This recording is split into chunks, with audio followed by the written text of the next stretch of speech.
السلام علیکم ورحمۃ اللہ وبرکاتہ۔ معرف القرآن حصہ دوم صفحہ نمبر 619 619 اور 620 پہ مفتی محمد شفیع صاحب لکھتے ہیں کہ دین میں غلو حرام ہے۔ پچھلے ادیان جو برباد ہوئے وہ غلو کی بنیاد پر برباد ہوئے اور دین کو دین کے نام پر برباد کیا گیا۔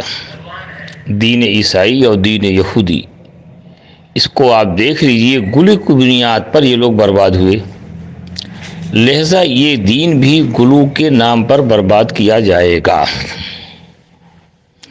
اور غلو اس دین میں حرام ہے۔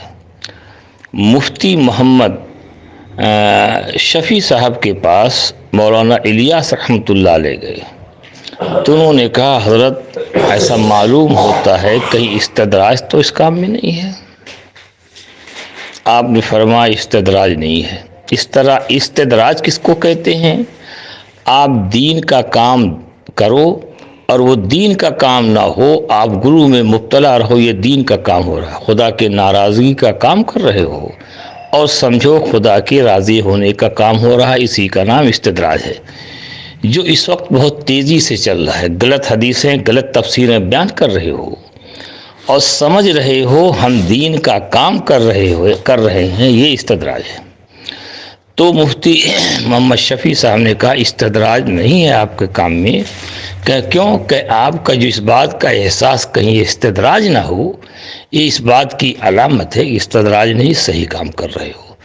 پھر مولانا الیاس رحمۃ اللہ علیہ نے جو خدشہ ظاہر کیا تھا وہ سامنے آ گیا، چونکہ اس کام میں علماء نہیں جڑ رہے ہیں، عوام لگ رہی ہے، یہ آگے چل کے استدراج اور غلو کا کام کہیں نہ کرے۔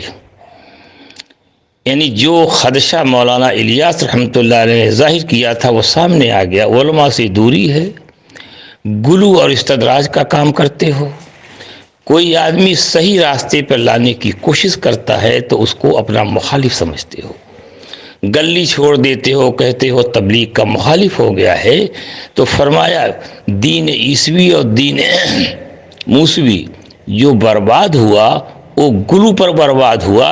تو قرآن پاک میں آیت ہے، معرف القرآن حصہ دوم صفحہ نمبر 619 اور 620 دیکھ لیجئے کہ دین کو دین کے نام پر برباد کرنا آسان ہے۔ تو اس وقت یہ تبلیغی جماعت خاص طور سے سعد کاندھلوی صاحب کی غلو میں مبتلا ہے۔ اس غلو کو مزید تقویت دینے کے لیے منتخب لکھائی اور منتخب کے باب دعوت میں باب جہاد کی ساری آیتیں اور حدیثیں کو ڈال دیا۔ اب یہ باب دعوت میں باب جہاد کی آیتوں کو پڑھ کے اپنے آپ کو غلو میں اتنا مبتلا کر لیا ہے، کوئی عالم، کوئی مفتی اگر ان کو کہنا چاہتا ہے کہ یہ آیتیں اور یہ حدیثیں جہاد کے لیے ہیں، تبلیغ کے لیے نہیں ہیں، تو اس کو تبلیغ کا مخالف سمجھتے ہیں۔ اس وقت دین کو سب سے بڑا خطرہ انہی لوگوں سے ہے جو دین کے اندر غلو اور استدراج کر رہے ہیں۔ اس کا خدشہ علماء اکرام پہلے ظاہر کر چکے ہیں، وہ سامنے آ گیا ہے کہ جہاد کی اسی کو دور کرنے کے لیے مولانا یوسف کاندھلوی رحمۃ اللہ علیہ نے حیات الصحابہ میں باب دعوت الگ اور باب جہاد الگ قائم کر رکھا تھا۔ تو یہ اس وقت باب جہاد کی جتنی بھی آیتیں اور حدیثیں ہیں وہ باب دعوت پر منطبق کر رہے ہو، اور کیوں نہ کریں، منتخب احادیث میں باب جہاد کی جتنی آیتیں ہیں باب تبلیغ میں لکھ دی گئی ہیں، اس لیے یہ لوگ پڑھ کے دین کے اندر غلو کر رہے ہیں، دین کو دین کے نام پر ختم کر رہے ہیں اور دین کو دین کے نام پر تحریف کر رہے ہیں۔